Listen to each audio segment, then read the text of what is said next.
on, man? Appreciate it. I know you got a lot going on right now too. Yeah, no worries, man. No worries. All good, man. Cool. What's going on with you, Yvette? Everything good? Good. Just here living the dream. Yeah, no doubt. No doubt. I just said I'm gonna grow. I'll grow out a beard so I can be cool like you guys. It'll take me a really long time. Yeah, it'll take forever, right? It's good. It'll take a while. Yeah. I'll just glue it on. That's cool. So we're waiting for Leslie. I don't. Leslie, are you on? Says you're Yeah, it looks like she's coming onto the audio. Yeah. It looks like it's trying. Yeah. Yep. Cool. Well, we can get going though. We'll get started. Leslie, just let us know when you're in. Are you there? It says, Leslie. Can you hear us? Hello? Can you hear me? Yep, we can hear you. Can you hear us? I can't hear you. Hello, good morning. Unmute it. Well, she's probably, it may be volume. Yeah. Yeah. You may have muted the volume. Yeah. Mm. I'll try to message her real quick. That's what happened to me that one time. Can't hear you. Okay. Nope. Hopefully she sees the text. See the text?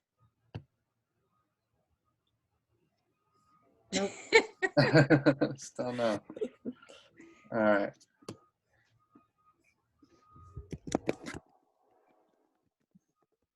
Any luck, Les?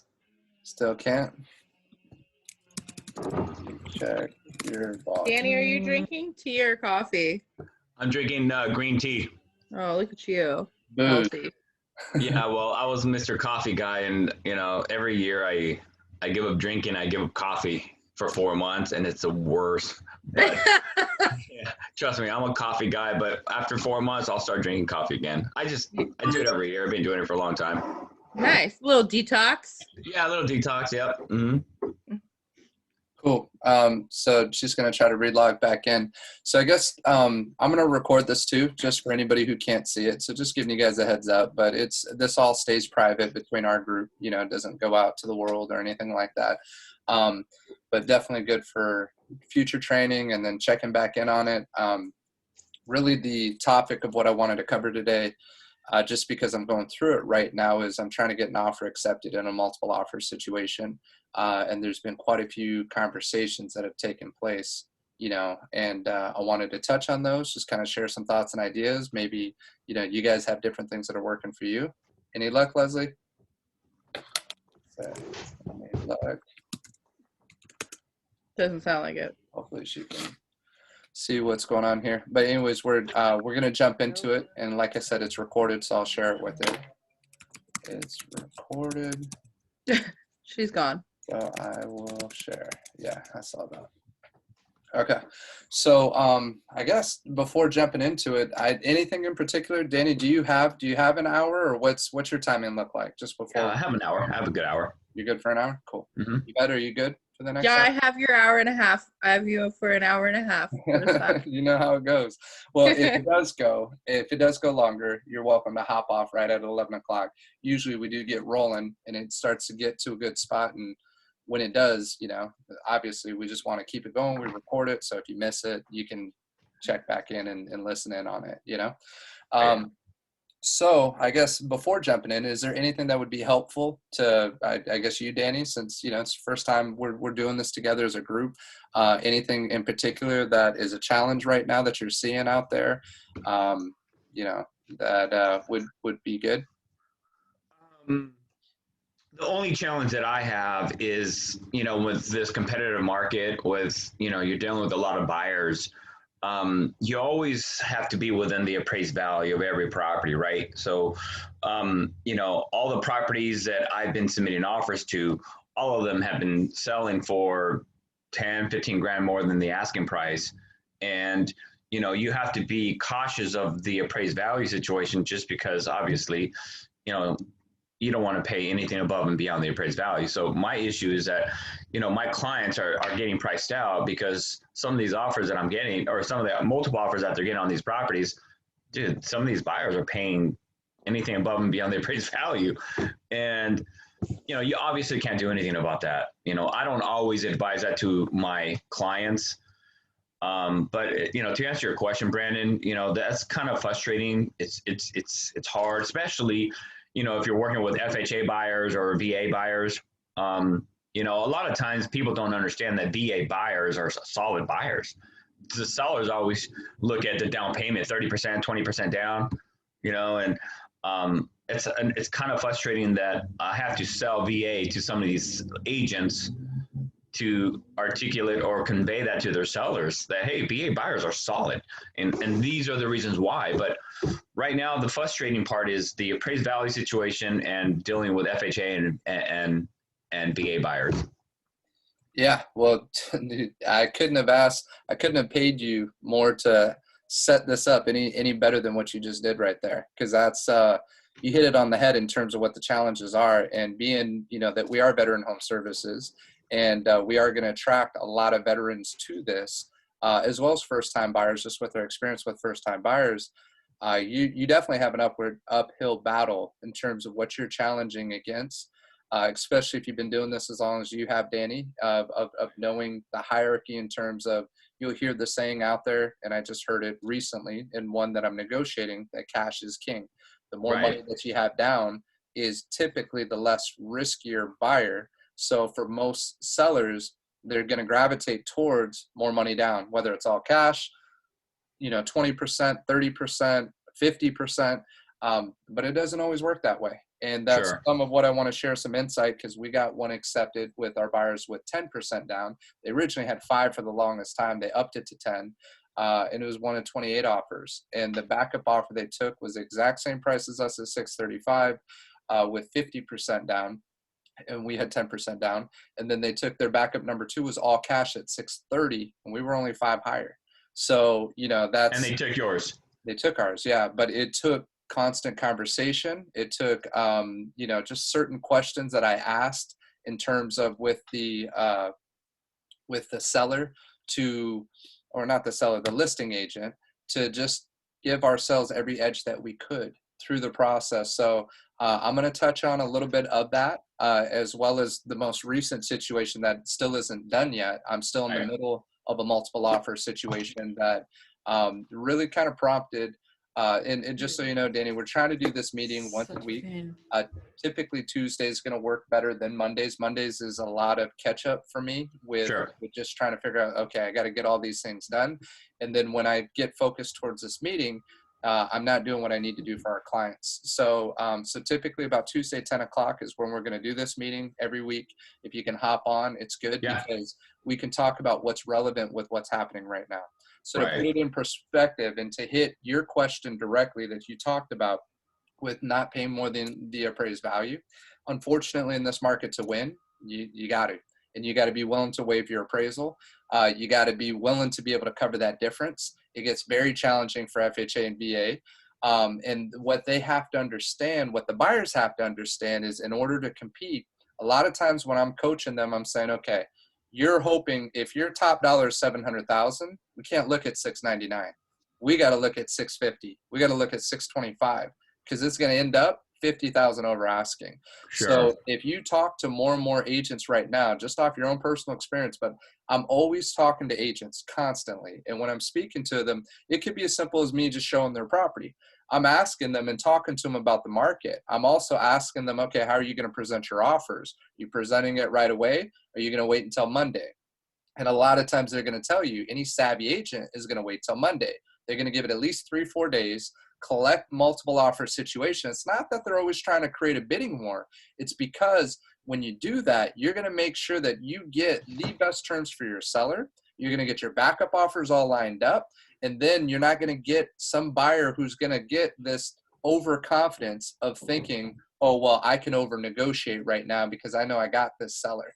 And this seller screwed up and they got no backup. So I can ask for whatever I want in credits. I can, I'm going to hit them on the appraisal when the appraisal doesn't come in at value. But these are going to be, you're going to see a lot of fallouts. And I know Yvette and I have spoken about it, that this year already, there's been more cancellations probably in this first month than we've seen in a long time. A long time. Go ahead, Yvette. I actually talked to another TC yesterday.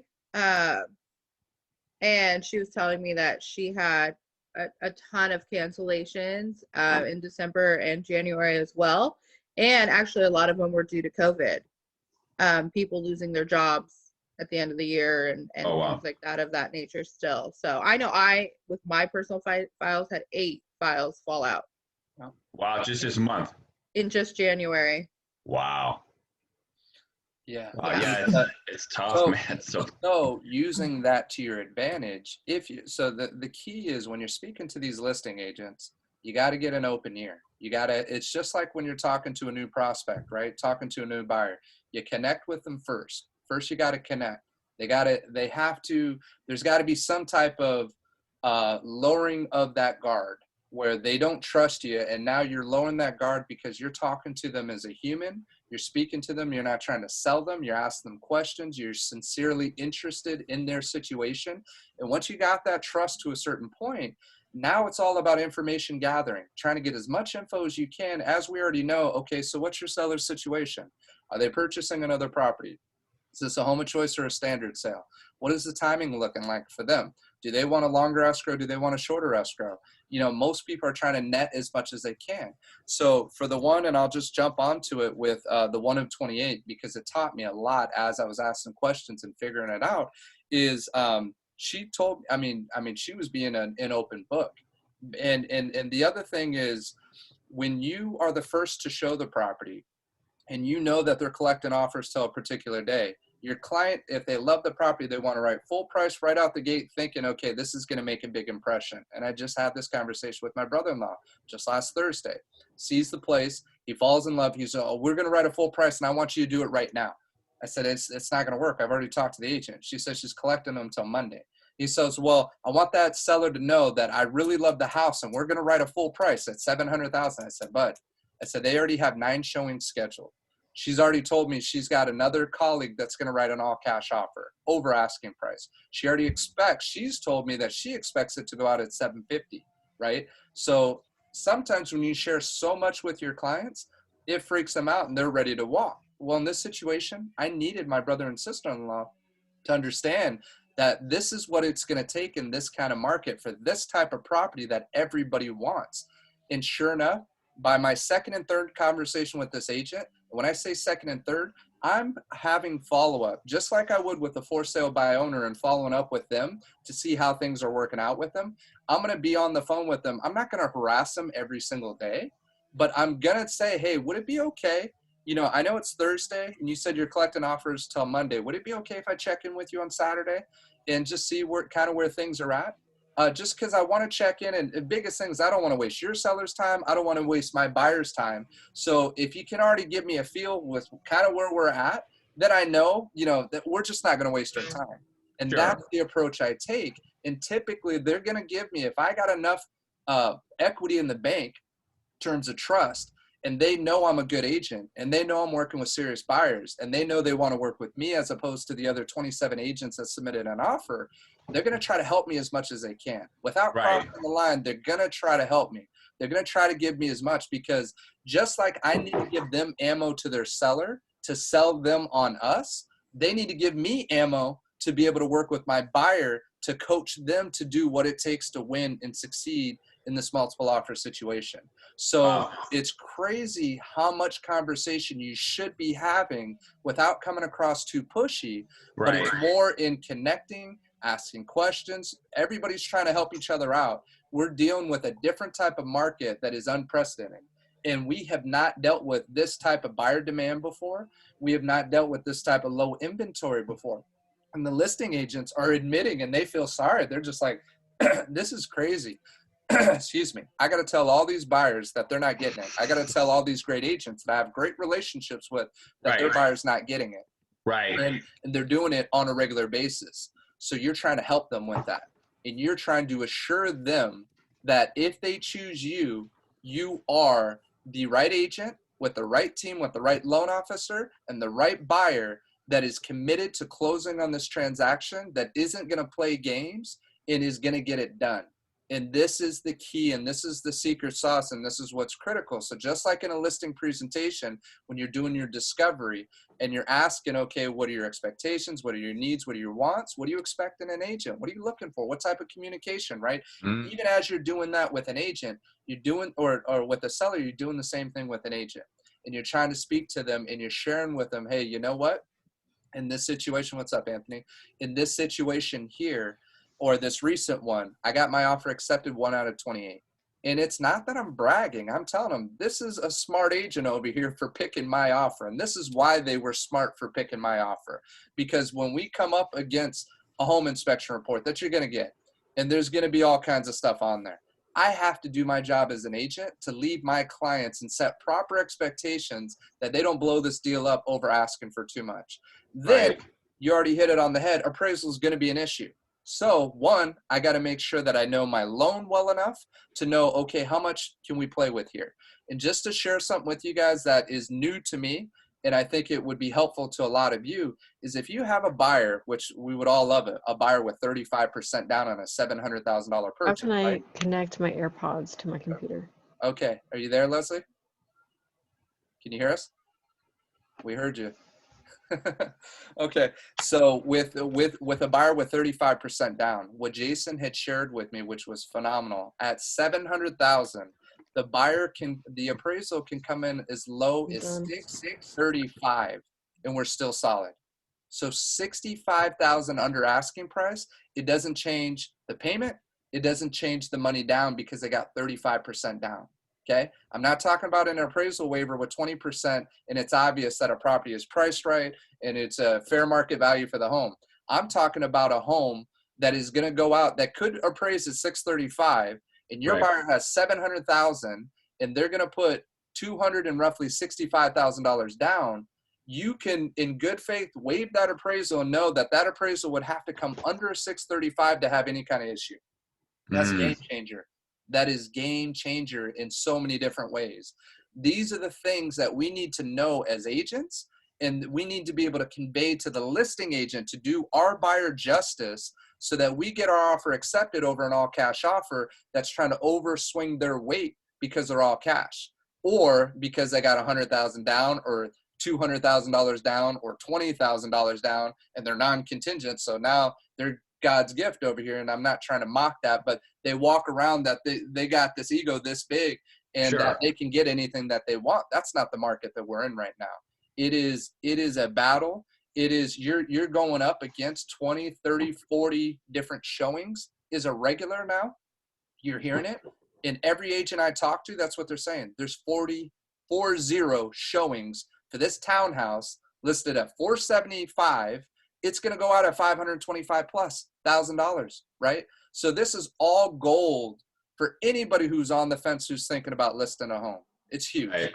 But with your buyers, it's even harder to convey to them what they need to do without them saying, screw it, I'm not buying a house in this market. I'm not going to overpay for a home in this market. I'm not going to do this. And a lot of us as agents are even scared to push them because of what happened in 2006, 2007, 2008, right? We don't Right. want our client to overpay for a property and then the market shifts, which can happen. It can happen. We got to be real. This can happen that your client feels that they overpaid for a home. Now, ways to overcome that objection, and if you're writing anything down, these are the questions that you should be writing down is, how do I help my client understand that they're not overpaying for a home because they're securing a property in this market at a super low interest rate, right? How do I get them to overcome it?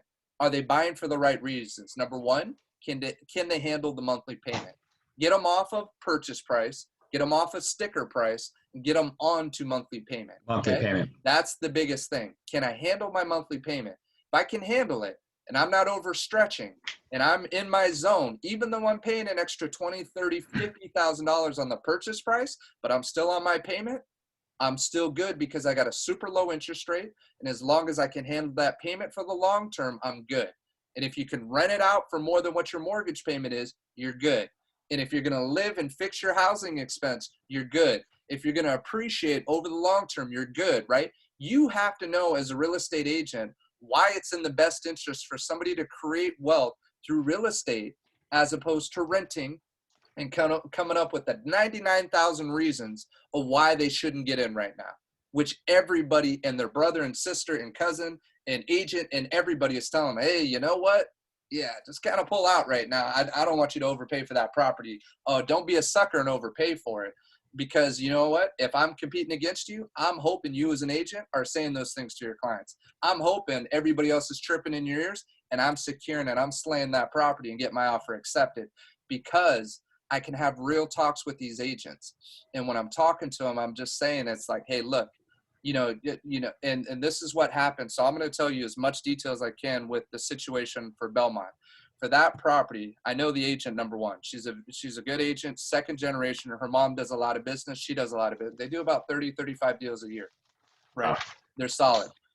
Went to high school together. We've known each other. Her and I have never had a transaction together. Her and her mom, or her mom and myself have had a transaction together, and it was a good transaction. I know they know what they're doing. They know I know what I'm doing. And when I'm asking them the questions and they're giving me range, it was listed at 590. So right after, they were already a few days on the market. I'm just asking them, like, so can you give me a feel for kind of where you're at? Or, I'm sure you're in a multiple offer situation, right? Yeah, it's crazy right now. Already at 20 offers. 2 days on the market, we're at 20 offers. I'm like, geez. So how are we talking over ask? She's like, I got the full range. She's like, but the ones I'm taking most serious are between $590 and $625,000. Those are the ones that we're looking at the most seriously. And then she said, we got 2 at $650, but they're LA agents, so I'm already nixing those. So she's already telling me $650 is too high, right? She's concerned about appraisal. She's concerned about overcoming the appraisal, which is all valid concerns, right? This is a property, 1,700 square feet in Camarillo, 0 lot line, meaning no yard at all. It's just all patio, but it is 1,700 square feet. It looks HGTV. It's got all the modern grays, whites, all of that, but it's kind of iffy in terms, it's more like a flip with the flooring, right? The flooring's kind of popping up in some places. I know Yvette, she's been in the property. She knows exactly. You saw the picture. That was that that picture. was it? Yeah, that's the house I was at. Okay. Yeah, that's the picture. So all of this, and then tells me, sorry, I hope that's not Kelly. Let me just double check real quick.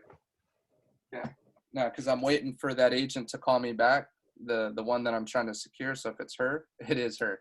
I'll play it live for you guys. So just here real quick. So so this is, I'm in a multiple offer situation. I'm trying to sell it right now. Okay, guys. So just one sec.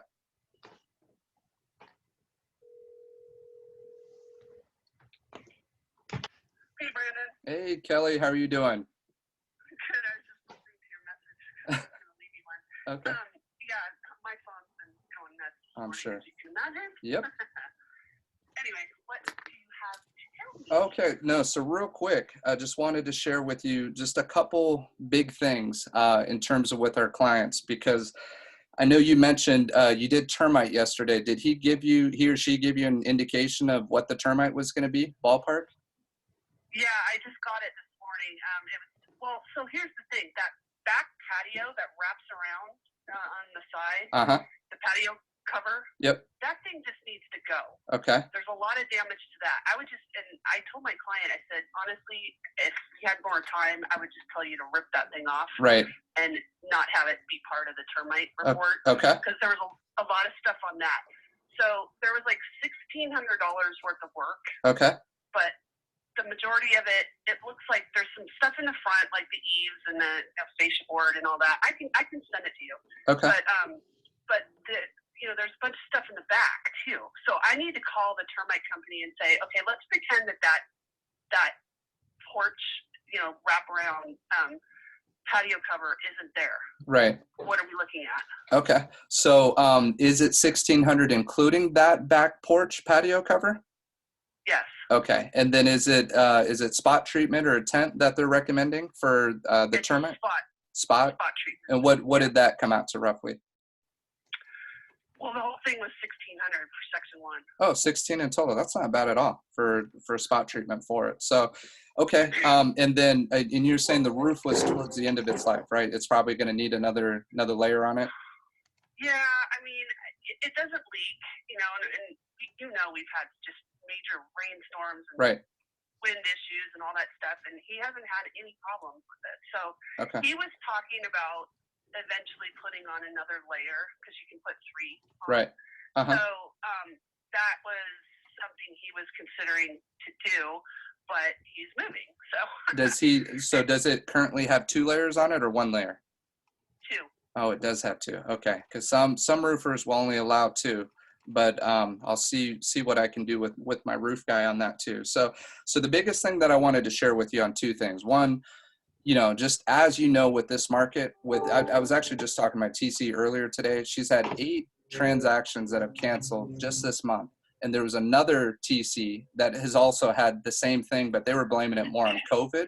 But more of what it is, as you and I know, is these bidding wars are creating just a lot of buyer's remorse. And then we got to overcome repairs and we got to overcome appraisal, right? So the big thing for us for appraisal is because they have 265 down, Jason confirmed with me that we can appraise 65 under and still be good to go. It doesn't touch their payment. It doesn't touch their money down, $65,000. So that's massive for a 1,500 square foot property in Camarillo right now. We'll have no issue on appraisal. So us waiving appraisal is a true appraisal waiver. That's the big number one. Number two, the thing that I want to share in terms of overcoming the repairs and doing that. I mentioned to you, it's my brother and sister-in-law. I'm already giving them a $7,500 credit. Now we're selling their property and they're purchasing another home as well. I'll do what we need to do to overcome the termite and the roof situation. So that's the biggest thing that is going to be the edge with us. I don't believe I'm going to be able to get them to go up any higher in price, but securing on the repair side, so it is a true situation. And, as you know, we got to do our inspection, got to do our due diligence, make sure we know everything about the property. But we're going to get it done. You're not going to get any games with us. We're going to close in 30 days. So I wanted to make sure I shared it. Believe me, I was up all last night, woke up early this morning. This is all that's been on my mind. We're going to get it done. So I know other agents are solid. I know they're good, but nobody is more vested, not only in this neighborhood than I am, because I own a 1,500 square foot home. So I want you to get the highest sale you can get. Number one, right? Number two, not just getting it, but closing it. The second thing is, because it's my brother and my sister-in-law, I'm going to do whatever it takes. I'm double ending the listing. So I got both sides of that transaction and this one. So I actually had a meeting about this at the Wood Ranch office where I shared with all of our agents, and we have Tina, we had a solid office. I said, why would you take a contingent offer over non-contingent? And they laughed at me. I said, this is why. Because that agent is more committed to getting everything closed versus one agent that comes in and is going to try to over negotiate. And they're like, okay, well, we'll get another one and we'll try to go to the next deal. For me, it is for everybody. I want that buyer on our property to get the property they want. They only get it if my sellers get the property they want, which is your property. So I have 3 different commissions riding on it. I got the most amount of money to play with to make sure this all happens. So wanted to give that to you. Just know we'll get it done. I'll get all the contingencies removed by this Saturday. Just please send over that counter when you can. I'll have the talk with them and let's lock it up. But I just wanted to make sure I shared that with you before you guys made your decision. Okay. I'm actually meeting him for lunch in a half hour, so I will talk about that with him. And I know everything's been signed because I've been signing away this morning. That was the other thing I've been doing. I don't know why Amanda has sent out the counter and the offers acknowledgement, but I've signed it. Cool. So just know that. Awesome. No, Kelly. Well, we're excited to see what happens with it. It's I know it's tough on you. I know it's tough on the seller to make that right decision. You really get one crack. You get all this momentum up front, and then once we're in escrow and you're going through it, it's not the same the second time through, but you're not going to have to deal with that with us. We're not canceling on our transactions, and we know how difficult it is to get an offer accepted right now, and these guys, I mean, they're like I said, their kids go to the school right up the street. You know which one I'm talking about, right? At UPS, I think they changed the name to it now to like. It used to be Bedford Open. Right, Bedford Open. Then it went to UPS, and then Danielle told me recently it's United something school, United Charter School. Yeah. So they're in that school. This is the perfect home. So yeah, just I'm hopeful we can make it happen. But let me know if you need anything else on my part, because I want to answer all your sellers' questions so they know we're not just saying what you want to hear just to get it accepted, that we're serious and committed to making this happen. Well, like I told him last night, when we talked, because I said, look, I said 740. I said you could probably get it, but I said honestly, I feel like we're just pushing to push, and that's stupid. I said, what do you think about 730? I had to counter everyone Right. because everybody was kind of like on the same page. Yeah. And there were some little dumb things like I don't know what's going on with MLS, but they are not putting my brokerage DRE number in right. They're putting it in as a V Right. something. I And saw so that. everybody wrote offers with a V, and I'm like, what the heck's that? And every agent that wrote it said something's wrong there. Right. I'm like, well, yeah. So I had to counter that out on like I think 2 of the 3 offers, but so I was just like, this is so crazy, but little stuff. But anyways, no, I mean, I honestly, my client was saying, I don't want to be.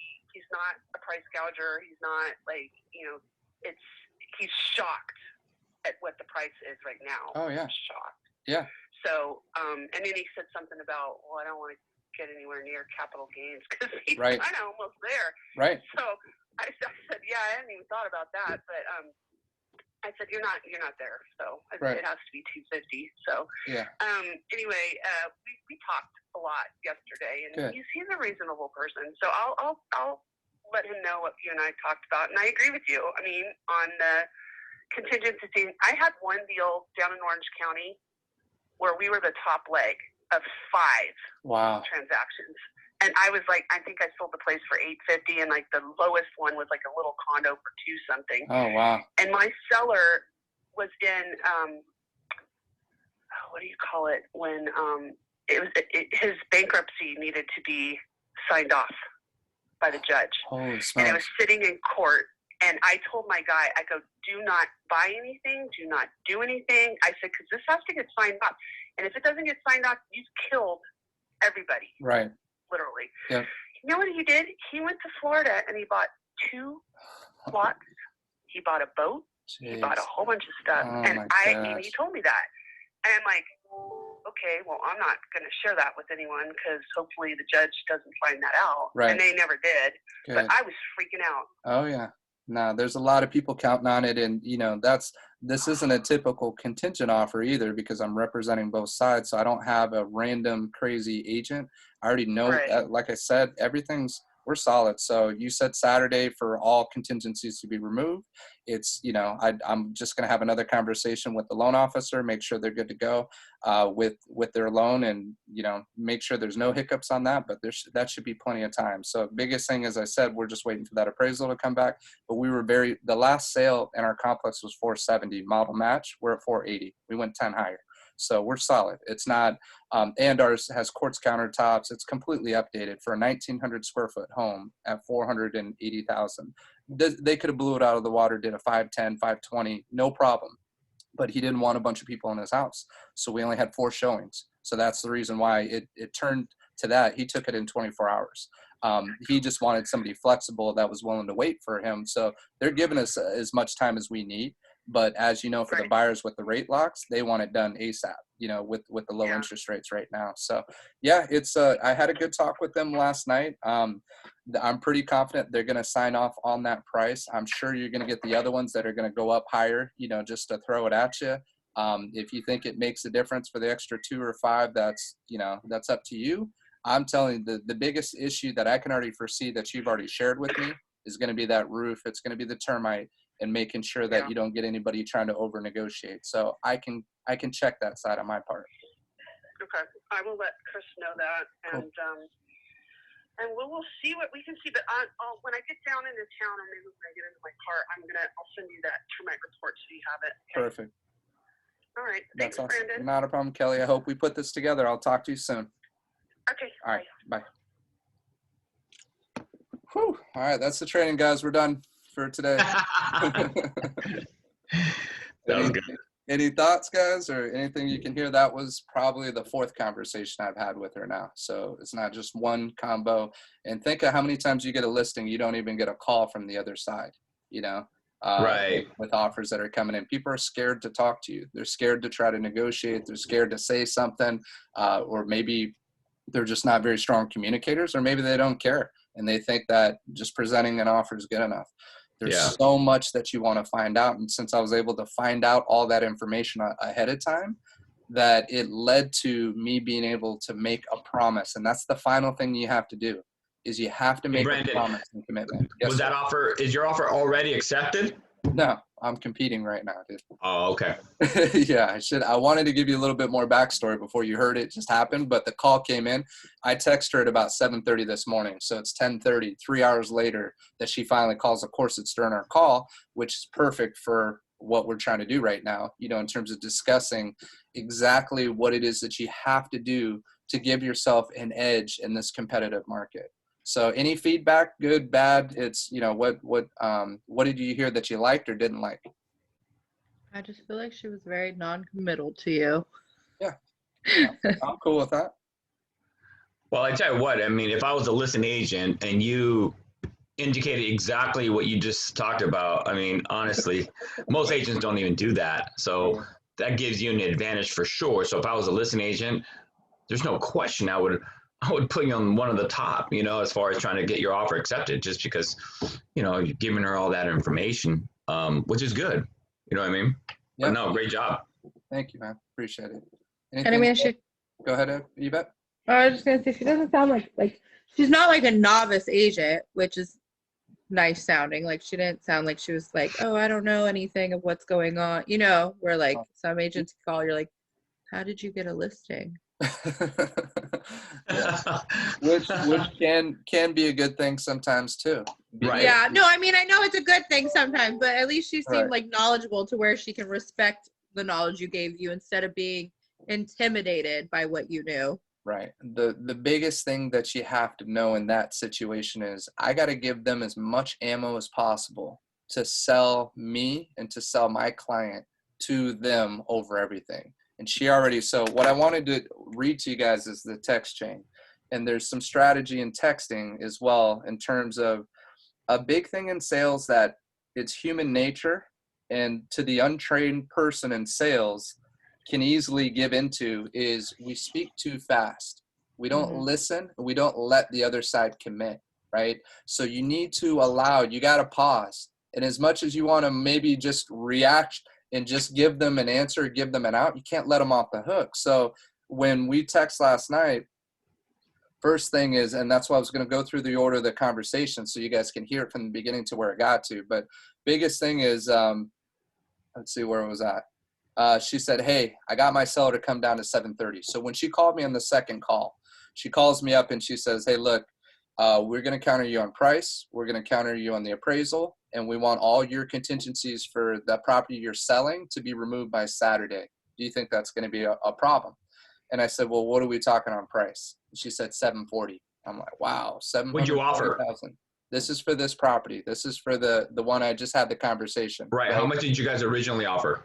So we originally offered 725. Got it. Okay. They were asking 699. My client originally out the gate went and saw it. Leslie actually helped with the showing on Thursday, showed them the property. He loved it, wanted to write full price the day that it hit. And he calls me and he's just like, hey, I want to write full price. I want to submit it right away. Let's get it in. So I'm out in Big Bear. So now I'm shifting my morning completely to writing this offer, getting it ready, following his orders, even though I told him that I just had a conversation with the agent. The agent said, we're collecting offers till Monday. This is Thursday. And he's still like, well, I want him to know that I'm the one that he met. I was the first one that he saw, and that I'm that serious that I wrote a full price offer. I said, that all sounds good in theory. And in another market, that may work. In this market, you're going to get smashed. And I just told him flat out, I was like, you're going to get freaking smashed, because she has 9 showings already set for the day. Within an hour, she had 9 showings set. She already shared with me, she expected it was going to go out at 750. And when I shared that with him, like, him and I kind of got into it a little bit. And he was just like, well, because he's concerned about COVID and he didn't want to go inside their house. And he was asking me, do they have COVID? I was like, bro, they can't sign a listing agreement with a COVID addendum if they have COVID, right? Right. I said, I can't tell you what happened from yesterday till today and who they've been in contact with. But I said, we can't ask those kind of questions right out the gate when we're trying to get our offer accepted in a multiple offer situation.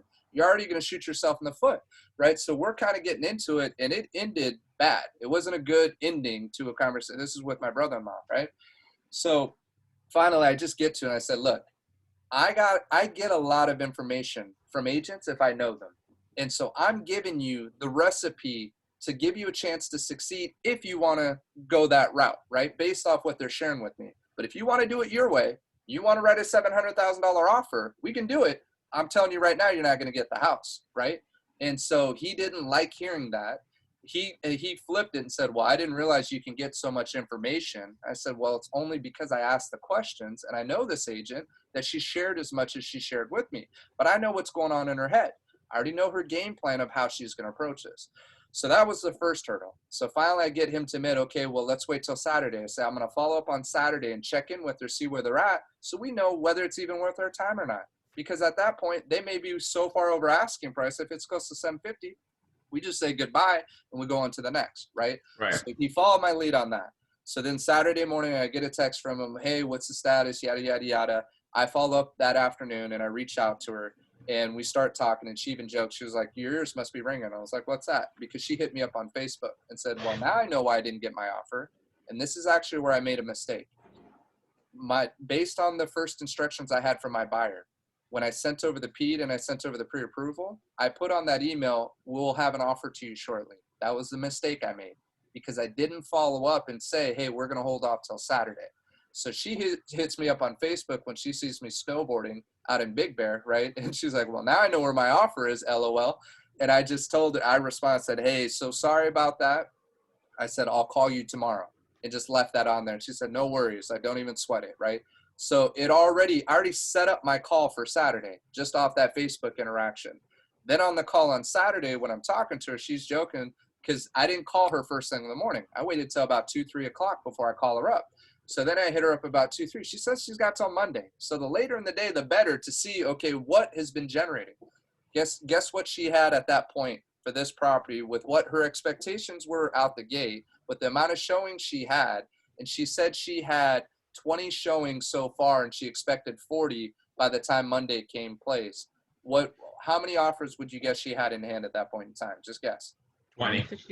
I'm gonna say she had 0, acting how you're acting. Oh, I know, right? I like your guess. I like your guess at 22. What are you guys thinking? Anthony, Leslie, how many offers? And what price? Like I want to say like 8. price? How many? 15 Like offers. 15? Well, I heard her say she has said 3 8? offers right now. No, that's where she cut it down to. Oh, okay. But you said 8, Anthony? Mhm. And then Leslie, you said 15? Okay, all great guesses. So after having the conversation, she had 1 offer in hand. No way. I was the 1 closest. offer. She had 1 offer. And she shared with me, it was an FHA offer, 1 offer with all those showings. And she also shared with me in the very first conversation when I told her my clients were contingent, because the second I said contingent, you're almost shooting yourself in the foot, like you're done. You're not even going to be considered when you're getting that kind of showing activity. So the Right. confidence is up here on day 1. By day 2, day 3, confidence is they're getting humbled a little bit, right? Now you've had 20 plus showings and you got 1 offer in hand. But where she also shot herself in the foot is she put all offers are going to be presented on Monday at 2 o'clock. Get all your offers in by then. So what do agents do? They're Wait till waiting. Monday. Waiting till Sunday or Monday to present because they don't want to use their offer to get bid up, right? Which is exactly what she was trying to do. What she should have done, if I were the listing agents, I would have waited until I had at least 2 or 3 offers in hand before I announced, okay, we're waiting till Monday. My sellers instructed me to wait till Monday, but now I already know I got my multiple offer situation. So when I advertise, hey, multiple offers, we're reviewing all offers on Monday, everybody knows exactly where we're at. She spoke too quick, too soon, and put her marker out there, which started hurting the people who were going to submit offers, because if she's gaming me up like this, you think she's gaming everybody up in terms of building it up and building the influx? Now, this house is 1,500 square feet in Camarillo. Central Camarillo, good house, $750,000 for a 1,500 square foot in Central Camarillo, when historically, no home in Central Camarillo, I don't care if it was 1,800, I had one at 22, almost 2,400 square feet, right up the street from me on Wilcox. Got 680. That was the highest sale at the time because it was double the size of every other house. So no home had ever broken 700K until probably the last year. Then they started breaking 7. So now my parents on Rockland Street, they're hitting 710, 730. Now over here across the street from us, they got 700, but it's 1,800 square feet. This one's 1,500 square feet, trying to push that 7 mark like the 1,800 square foot properties. So nobody knows this market better than I do in this neighborhood, just because this is all I watch and know. So these are the little things that I can share with this agent to not check her, but let her know I know this, and start creating a little bit of doubt in her head. Start creating that opportunity for me to be the solution to be able to overcome any challenge, any issue. So as you're writing questions, you want to find out, if you can get them, any challenges that you foresee in closing this transaction, right? How's the roof doing? Is it, how old's the roof? What do you know about the roof? Any leaks, any this, any that, whatever, right? See what they'll share with you. How's a termite? Have you done a termite? What are you doing with the termite situation? Anything that you can foresee that could be a challenge or an issue. Yeah, we got solar, or yeah, we got this, or whatever. Start writing them all down. Find out the challenges, find out the fears, find out the concerns, identify all of that, and you have to be the solution to try to figure that out, okay? So in that second call, she shares with me a lot of information. She says she supposedly has 8 offers on the way that are supposed to be coming in, but I got one at the 7. She didn't tell me what the number was until towards the end of the combo. Then first she said it was way over asked. Then towards the end, she says it's just under 730. Now in my head, I'm thinking, is she telling the truth or is she BSing, right?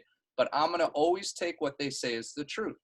I'm always going to assume that what they're saying is the truth. They may be fluffing it a little bit, but I'm going to take it for what it is. And now I'm going to use that to talk to my clients, give them the update. So now I call my clients and I share with them. I said, look, I know 700 was your top number.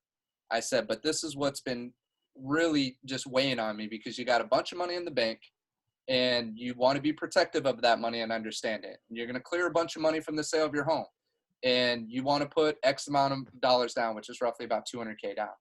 Did want to put more than that down because they wanted to keep their reserves. And I had to share with them. I said, look, this is my sister-in-law. I said, you have to understand that real estate is another vehicle. It's like another bank account that you're putting your money in, okay? It's not spent. It's not gone once you put it into that house. It's there. Now, it can drop when the equity drops, right? If the prices drop, it can drop. But if you keep it for the long term, it's going to come back and more. And you're also going to pay the loan down, which is also going to build in your principal as well. And so I just shared with her what happened with my Prairie View property when I first purchased that. So as you see, there's a lot of coaching and questions and uneasy feeling from my buyer. There's a lot of that coming from the listing agent. Our job as an agent, it's not just to get information, but to identify what's going to keep your client from moving forward, what's going to keep this listing agent from accepting your offer and overcoming that. And you have to identify that. And you got to do it through a process of creating trust, asking questions, not interrogating them, doing it as a reason to help. And if they ever don't want to share information with you, you have to be better at convincing them that it's in their best interest to share it with you, as opposed to just being quiet, because now everybody's just guessing in the dark. And a good agent, I can't say a good agent doesn't tell you info, because the agents that I just shared with you, they're all good agents. They've been doing this for a long time. And they surprisingly shared a lot of info to where we got that offer accepted on that other property. And I'm hopeful that we get this one here too. But just you're doing a lot of peeling the layers back. So let me just finish the text. I started reading the text to you. So she said, I got my seller to come down to 730. So went from 740. My conversation to her, because my clients had told me, look, at 725, if they counter us, we're out. Like, we can't go any higher than this. I'm already putting in an extra 50,000 higher than what their comfort zone was. So now they're at 250 instead of 200K. So they're like, we're not putting any more in this. We don't feel comfortable with the reserves. That's it at 725. So I share that with the listing agent. I said, look, if you counter us on price, they've already told me they're going to walk, right? I said, they love this house. It's not that they're not serious and they're not trying to work. I already got them up $25,000. So that's it. That's all they can do. So I said, just give us, the best counter that you can. I'm telling you right now, we're likely going to stay at 725. Then she texts me, hey, I got my seller to come down to 730. So it goes from 740 down to 730 is the counter now, right? So then she said, then my response is, and this is all at 8:30 last night, I'll do my best to lock it up. Please send over the counter when you can. Now, what she doesn't know is I already had a conversation with my clients. My clients already said they're good at 7:30, right? They're like, 7:30 is good. We're not going to go higher than that, but we'll do 7:30. I don't tell her that, hey, they're going to say yes to that. I'm saying, I'll do my best to lock it up. Please send over the counter when you can. Then she says, it's with my TC. It'll be sent out in the morning. She's in Texas. Then I say, now this is an important text. If I get them up to 7:30, will they be able to lock it up? You always have to set up the close. You never just move your client to that number because it doesn't guarantee anything. Second thing is, even if there's one or two things that's going to happen, or three things. One, they ignore you, don't even respond to it, right? Two, they say, yes, we're going to work with you if you get it to that price. That's what happened on the 55 Brea with Shannon Porter. When I was in a one of 8 offers, I got her to give me what the number was. When she gave me the number and it was all by text, I said, if we get it up to that price, is it ours? She said, yes. And then I showed my client that. I said, look, it's $6,000 more than you wanted to do. They said, if we get it up to that, it's your property. So regardless of what actually happens, now I got an agent with a reputation on the line that has given their word that I'm going to get it at this price. You see what I'm saying? You got to pin them when you can pin them. So then this is her response. So if you don't get the yes, this is what Anthony, what do you think you get if you don't get the yes? You get a no. Well, yeah, no's the obvious, right? Yeah. But what do you think it is more importantly than the no? Because a good listing agent's still going to want to at least string me along, right? At least have me as an option, as a backup. So what do you think you're going to get instead of the yes? What's the next? What are you going to uncover? You're gonna figure out what the problems are, the challenges, so you can actually try to resolve them. Since Yep. we're talking about perceived challenges. Yep. So a lot of it's just fact finding, because I know like what you just said is you what if them, so what if is a very powerful tool within selling, because you're just saying like, hey, what if we do this? What if we do that? I mean, you're just fact finding, so you can, not necessarily, well, like you're saying, hold them to it because his reputation's on the line. Right. But yeah. Yeah. So what you uncover is the objections, just like you do if you're trying to get a listing, just like if you're working with a buyer and they're not moving forward. The objection. What's an objection, Leslie? An objection would be, well, I mean, I have other offers on the table. I need to check in with my seller. Or, we're not going to really want to provide too much request for repairs if we do get it accepted at this price. Those are like the main ones. I don't know if there's any others. No, those are great. So that's exactly what happened. So her next text is, I can't promise because the other two are non-contingent. One has about the same amount down as your folks. I'm just being honest, right? You know why that's so powerful? And I was just about to start typing to that response, and I see ... pop up that she's typing. So I drop it. And that's where it's now let them hang themselves. Now let them commit themselves, whatever you want to call it. Let them see, because now she's backpedaling because she didn't give me the answer that I wanted. I wanted, yes, if you get them up to 7:30, it's your house. So now she's having to explain herself, right? After everything that I've done on my part, and I get them up to your number that you're countering us, and that's still not good enough, then why the hell am I wasting my time here, right? What am I doing here? So now her next text is, I would be honored to work with any of the 3 agents. It's down to the wire. And still, more typing starts happening. You're all top-notch professionals. It's really tough. And I let my client and friend know that. He really does trust and listen to me. He wised up to dropping $10K on the counter after my call with her, right? Then another text. Anyways, tomorrow's a new day. Have a great night. Hi to your lovely wife. And that's the end of it, right? And I'm waiting and waiting just to see if there's anything else. But she's literally just giving me info. So the final thing, because I don't want to just leave her hanging, I didn't like any of her text. I didn't put a thumbs up. I just let them all come through, and I'm just leaving her hanging. And she's committing more and more and more as she's doing it. Yeah, she's not committing to me, but she's telling me what's going on in her mind. Negotiation is all about knowing what's going on in their mind, finding out what they know, what they don't know, and when they know it. That's critical. What do they know? What don't they know? And when do they know it? Okay? That's so important in negotiation. So when you do that, and she's already told me, what info did you guys get from those texts? Was there anything negative or positive that you got from those texts? Yvette, what'd you get from that? I'm sorry, I got a call from an agent, so I missed. Right. I know. I got good news from for Lemon. So Right, sorry, good I job, good job. apologize. All right, that's all right. Danny, did you get anything from those texts? Do you remember what was said on those? Any nugget that you pulled from it? Any negative or any positive? Either nugget, just nugget of information, like anything that was helpful from what you got from that. If I recall, didn't she talk about the termite, or was that the conversation? That was conversation. Yeah. So in Okay. the text, I'll read it one last time just so you guys can hear it. Just try to listen in. So, I'm listening. okay. I can't promise because the other two are non-contingent. One has about the same amount of money down as your folks. One has about the same amount of money down as your folks, right? I'm just being honest. Non-contingent, both non-contingent, I'm contingent. So she's got those two ahead of me, right? So that's what I got from that. I'd be honored to work with any of the three agents. All three agents are agents that we know of that have been doing this for a while here in Camarillo. It's down to the wire. Then you're all top-notch professionals. It's really tough, and I let my client or friend know that. He really does trust and listen to me. He wised up to dropping 10K on the counter, right? So she already told me when she took the listing that he wanted to list at 750. She talked him into 699. But the whole time she was hoping for a bidding war to go all the way up to 750 because there was another property on Dunnigan on my street that went out at 750 is what it was listed at, and it went into escrow. We don't know if they got it, but it went into escrow, right? So that number stuck in his head at 750,000. But that one was 1,800 square feet. This one's 1,500 square feet. So she priced it 699, promising to create the bidding war.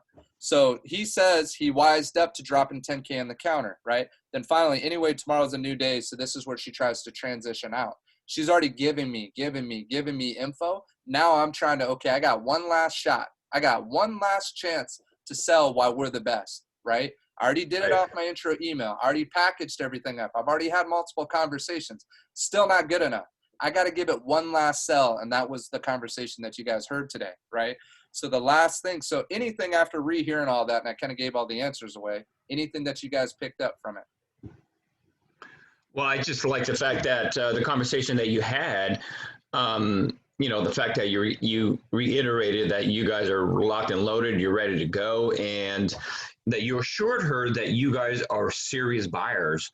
I mean, that right there alone, I'm not sure she's even having the conversation with the other agents, maybe, who knows. But if I was a listing agent and I had that conversation with you, I think that you would be the number one on the list out of the three, I think. Thank you. I appreciate you saying that. Anything else that you guys picked up from those texts? Leslie, Anthony, Yvette? Well, she gave you all your objections. So it's just like when you're trying to find objections with buyers, she gave you everything that you needed to look for answers to overcome, which gave you the reasons to talk to Eric about, or not Eric, sorry, Jason about the appraisal and how much lower it could come in and where they would still be fine. So you could come back to her and be like, your objections are a moot point now because I have all the answers. That's exactly it. It's just like the pre-qualifying script with a seller and with a buyer. It's the same thing for discovery. You're doing the exact same thing with the agents, with the listing agent. Find out what their concerns are. Find out what their hesitation is with committing and moving forward to you. But you don't know until you try to close. So if I don't ask a closing question, which my closing text was, if I get it up to 730, is it our property? That's a closing question, right? One of two things happens. They either close, or if they don't close, they give you their objection, the reason why they're hesitant in moving forward with you. Once you discover what it is, you got to overcome it. Once you overcome the objections, what's the best thing about overcoming an objection, Leslie? The best thing about overcoming an objection, it actually gets them to commit to you. Yep. And they are now, they're decided. They're not undecisive, which is usually what happens when you don't have that commitment in hand. Yep. And they're committed to continuing or starting that process of purchasing or selling. That's right. So no, you said it in a few more words than the quick answer is the best thing about an objection is that the close is very close. You overcome the objection, it's done. Before ever making any type of serious commitment or decision, you always talk yourself out of it first. So you want to know, okay, what are they talking themselves out of? Because once I've identified it, I know the close is that close. I just got to overcome whatever their hurdle is or what's the hesitation in between us so that I can, once I close that, once I answer that question, boom, it's done. That's why I'm not worried about this. Doesn't mean I'm going to get it or not get it. I think I got a pretty dang strong chance. I don't think that she's talking to all the agents the way she's talking to me, right? And she could try to go back to them, say, hey, will you take it as is? Will you do this? Will you do that? And they're going to say, okay, what's the termite look like? Send that over. What's what's the roof look like? Send that over. Oh yeah, there's no way I'm going to commit to all that. And even for me, where I had to be careful is I had two ways to approach this. I could approach it the way I did, and I just went swinging for the fences, exactly what you guys heard on the phone, right? Or I could have just stuck to the appraisal. But if I just stick to the appraisal, it doesn't bring up the other unanswered thing, whether she knows it or not, and that's overcoming those repairs. And those are the two Achilles heels that she has in this situation, is the appraisal and the repairs, which is the Achilles heel in every transaction. You just have to get them to self-realize by the questions that you ask. So if you notice in the conversation, what were the very first questions I started with on that combo? Not the text message, but when I spoke to her, what did I start with? When she said, you had something for me, what do you got? Oh, you asked about the termite. Yep. And then what was the next question? The appraisal. For repairs, right? Well, I The brought roof. up the appraisal. Yeah, termite. The roof. I wanted to know with repairs, but it was appraisal and termite. I wrote in my notes on the very top two reasons: appraisal, 1,500 square feet, find the highest sale. I didn't have time to do this because I was doing some other things this morning, but find the highest sale in the community that's 1,500 square feet. Make sure that you know that and make sure she knows that, right? So I wrote that down. Then I put two, I have more vested. I live in the neighborhood. Family and 3 sides, 3 commissions dependent on closing on time, right? And then I put call Ricardo for an update of where we are in the process. So the things I left out is the buyer that I have is down payment assistance with VCCDC. How do most listing agents hear or react when they hear down payment assistance? They get a little wary about it, I think. Yep. And how do they get with FHA and BA? Same thing. Exactly. So these are the challenges, and you have to know in terms of information. It's not about me not being 100% transparent. What I focused and emphasized on is I'm representing both sides on the listing, right? There's no surprises with me. I'm going to double check with the loan officer, make sure we're good to go by Saturday. And so I assured her of that. If I throw out down payment assistance, I take a chance. I take a chance that she may say, oh, well, that may fall through. And that could have been my Achilles heel, right? So there's a certain amount of information that needs to be shared, and unless she asks the questions, I don't need to volunteer more info than's needed, right? My job is to get my client's offer accepted on her house over every other offer. Yeah. And if I can get a 10% offer accepted over an all cash and a 50% at the exact same price, you better believe I can get a contingent offer over 2 non-contingent offers, right? So it doesn't mean it's going to happen. Seller at the end of the day, and even her, may say, okay, yeah, you're still second or third best, but I'm probably at a worst case securing backup offer position 1. I think that's where I'm going to be worst case scenario, which I don't want that. I want to go for it. And that's why I threw it all out there. But the as is, that's the big sticker, the tough one that I was taking a major gamble, because part of me wanted to just focus on the appraisal and still have the ability to negotiate on repairs, because the deal still could fall apart. But being that it's my brother and sister-in-law, I'll do what I need to do to help appease them to make this work, you know? So that's where it's like, you just got to go for the home run. You can't play it scared. Can't go halfway in. You got to go all in. When you go in, go all in. Hey, Brandon, I had a question. Yep.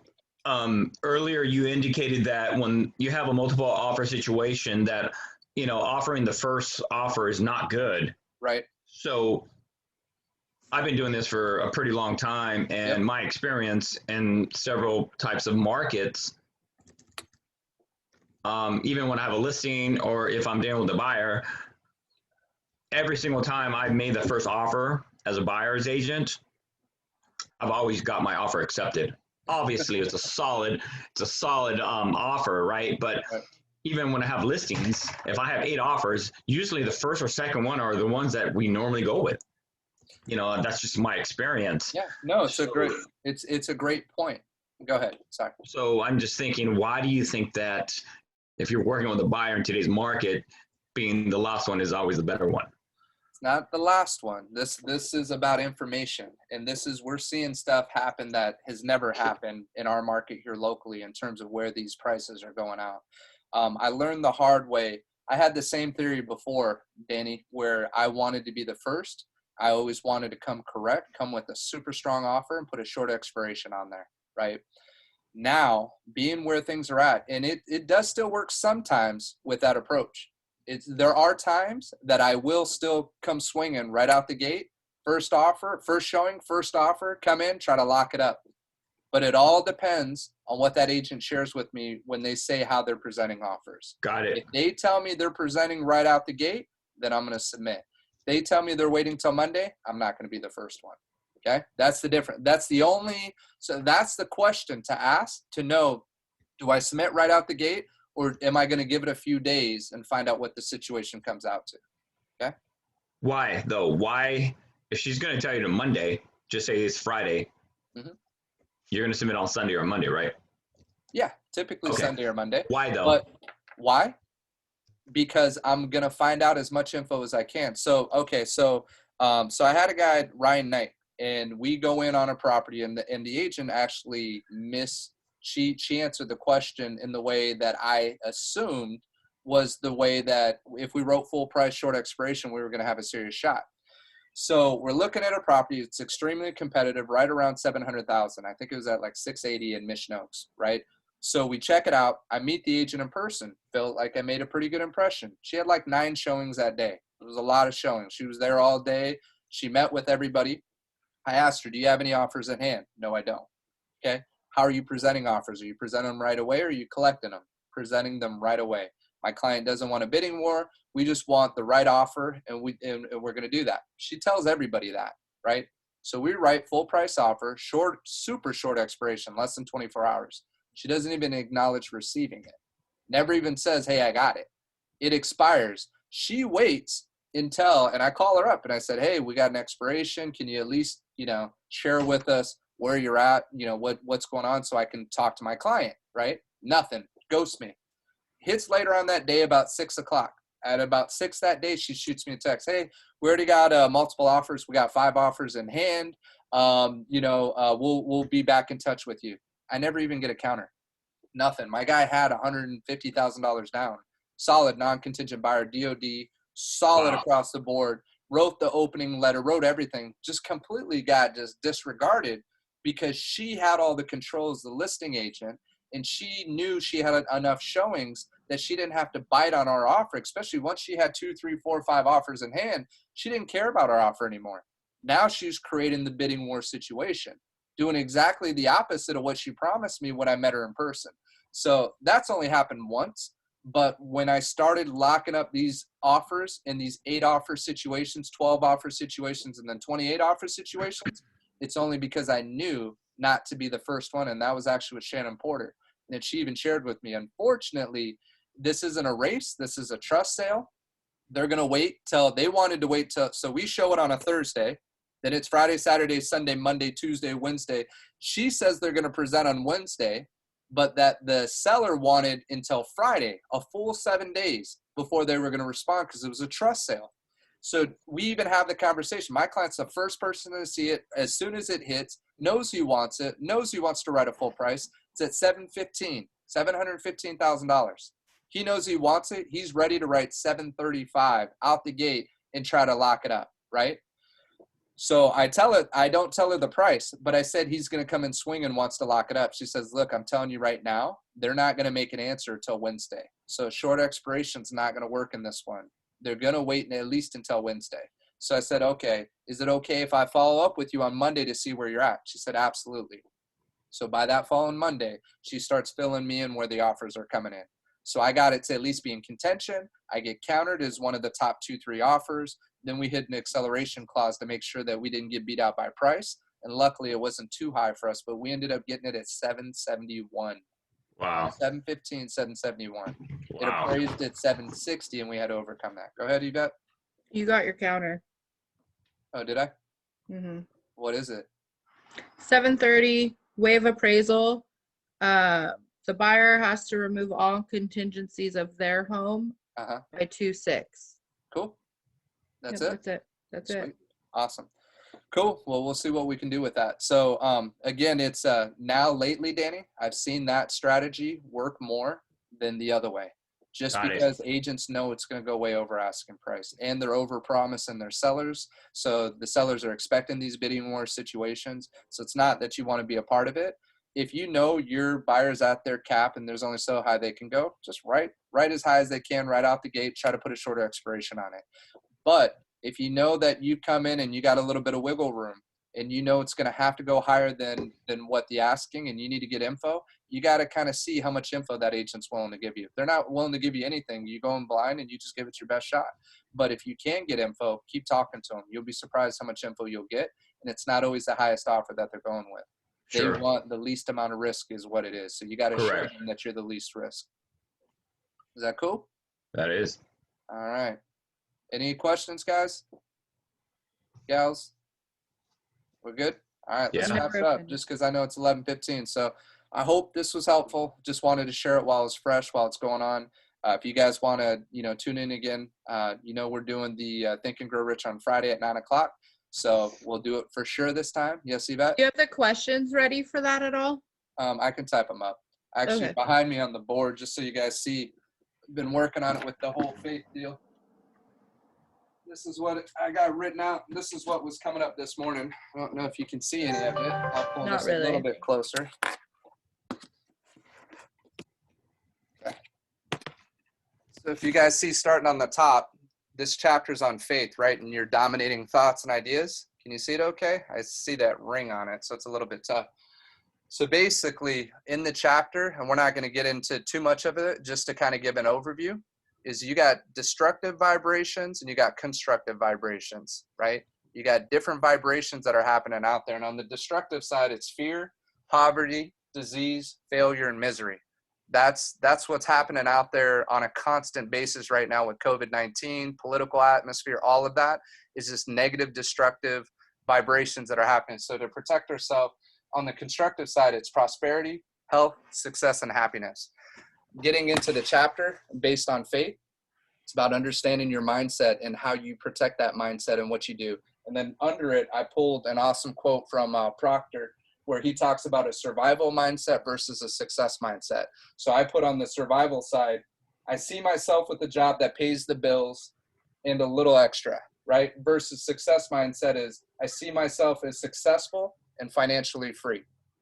Survival side, I live my life according to the norms and what I've been told to do. I keep failing. This is all on survival side. I keep failing or getting blocked to get what I want, and I have to force it. My thoughts are focused on my current circumstances. This is survival side, right? I think of all the reasons I cannot do the things I want to do. That's survival side. Getting on success mindset. I already said I see myself as successful. Now you're a visionary. Now you're seeing forward, not present or past. And financially free. Rather than following the crowd, I follow the quiet voice inside that speaks in feelings rather than words. That's key. You listen to that internal voice, right? Obstacles are opportunities. I look for the good in every situation. Challenges are opportunities, and you're always focusing on the good of what you're learning from that situation. My thoughts are focused on what I want.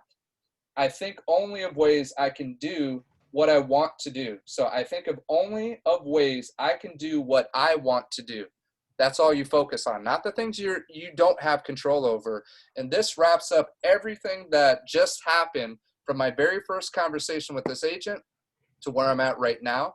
And right now, I'm good with leaving the chips where they fall. And let's see what happens. If I get it, I know I did everything that I could.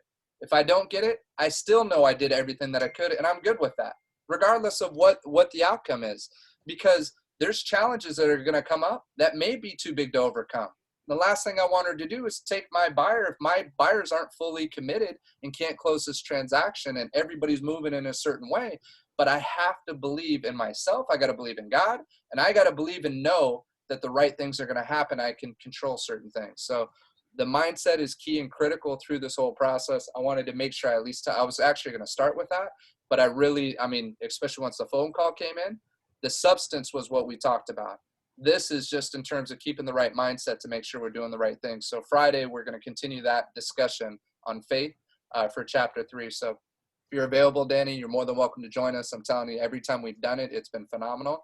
I know Yvette's got a lot to share. She was a little disappointed about last Friday with me snowboarding, so I apologize to you guys about that. I was getting my mind right with the kids out there. But no, we'll definitely make this Friday a good one if you guys can join. So at 9 o'clock, and then next Tuesday we'll do it again at 10 a.m. And it's actually the Mike Ferry listing presentation, I believe, Tuesday, Wednesday, and Thursday. Next Tuesday, Wednesday, Thursday.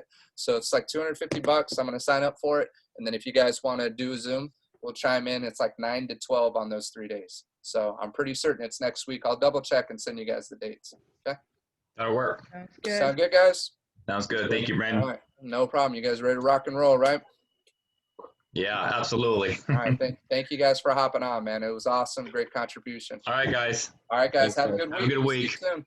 Doodles. All right. All right. Bye, guys. Bye.